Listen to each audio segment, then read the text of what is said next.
Welcome back to the Melbourne Property TV panel for this episode. Today we're talking about marketing your property when you're selling it. Obviously there's a whole lot of new ways with new digital media. Joining me, Mario Butera from Brace Real Estate in Thornbury. First time on the panel. Thank you. Welcome, Mario. Robert Larocca from the Real Estate Institute of Victoria. He's always here. Can't get him out of the chair. And bit like me. Tim Fletcher. Yeah, same thing. Tim Fletcher, Fletchers Real Estate. Well, Mario, we'll start with you. We'll let you open the batting. Thank you very much. So you should.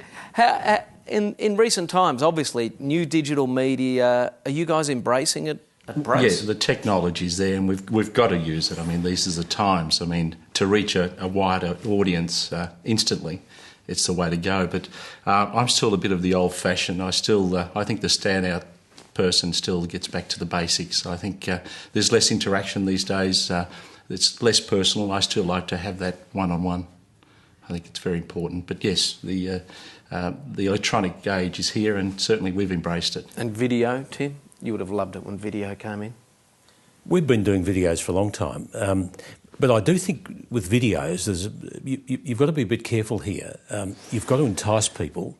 I agree entirely with what you're saying, that you're getting back to basics and talking to people. If you give them too much information, sometimes people conclude that they don't like a place when really they haven't seen it and they've seen too much of it. So it's really just whetting their appetite, I think, and getting them to look at your particular property ahead of something else. Well, I often find when you go and look at a property and you've seen fantastic photos and in your mind that's what that property... And it's ultimately sets you up for disappointment when you get there. So if there's not a realistic sort of idea of what the property looks like, it can actually work against you. And the wide-angle lens, where people they shoot with the wide-angle lens and so everything looks... I agree entirely with you. Look big. There's no doubt about that. You've got to have top photography, in my view, wherever you are. Because again, if you don't, you're not going to stand out amongst the opposition. And you are there competing against other properties on the market, let's face it. But there's nothing worse than getting disappointed because what's the point of it? You know, it's just counterproductive. Especially people who travel. It's been a bit of a game changer though, digital media and things like that, since, in the last 5 to 10 years, Robert. Out of sight, of course. I mean, you don't look for a property in the newspaper first anymore. You look online, you have your alerts set up, but, you can put the itineraries in. It just helps people look for property, makes it a lot easier. The social media is the interesting new angle, of course. I mean, Mario raises the issue about social media and how you use that, but you can use that in that traditional manner. Last year, an estate agent around Melbourne found a buyer for a property on Twitter. He approached her on Twitter. She bought the house. That was one of our personnel. Yep. So that's a fantastic use of it in the old school way in the new world. And then only last weekend, a property sold in Thornbury. It had its own Twitter account. I've never seen this before. It was Thornbury House Twitter.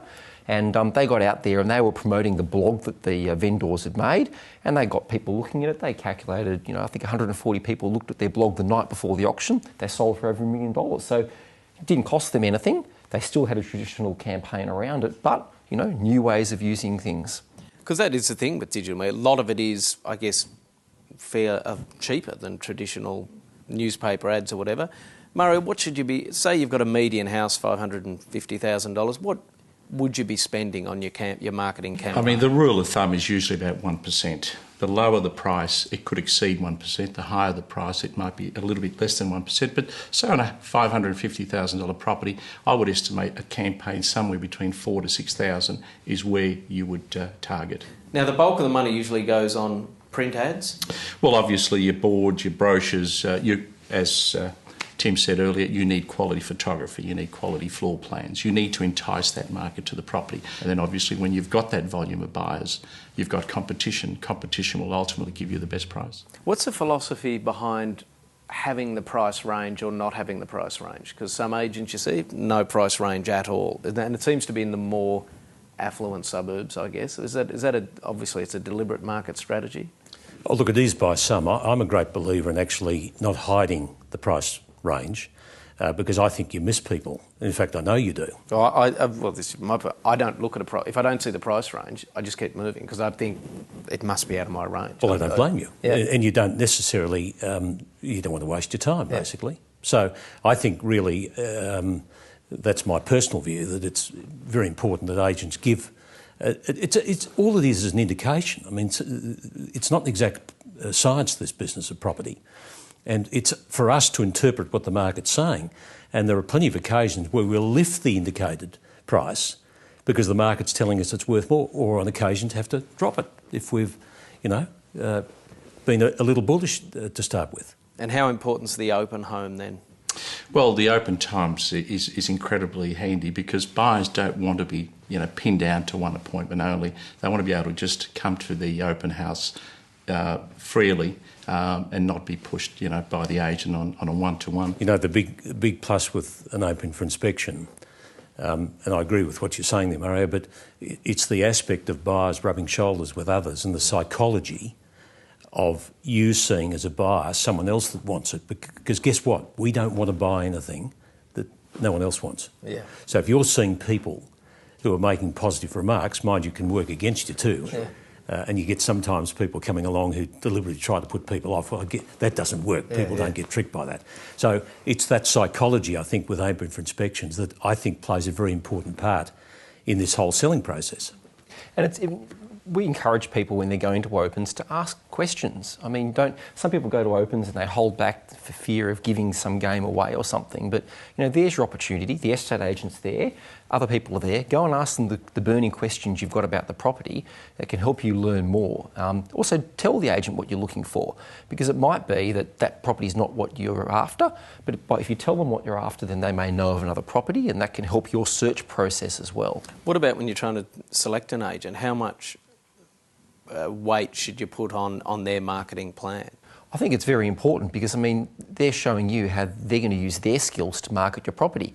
And, it might cost around $4,000 to $6,000 for, the average property.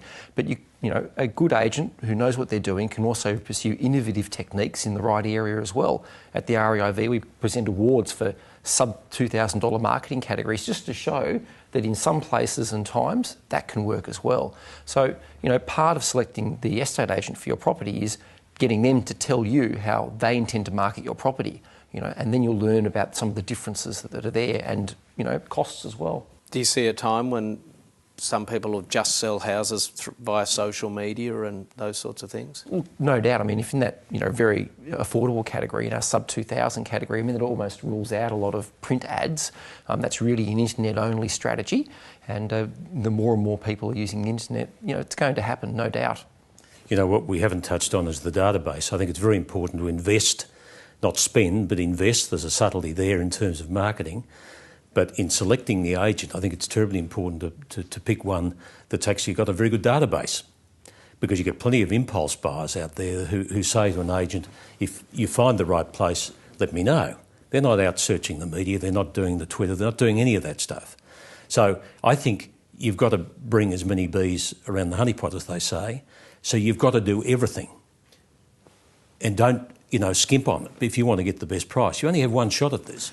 All right, plenty to think about there. Gentlemen, thanks for joining us. Mario, you enjoyed your first time? It's been a great pleasure. Love to come back. Maybe. We'll see how we go. We'll be back with more Melbourne Property TV in just a moment.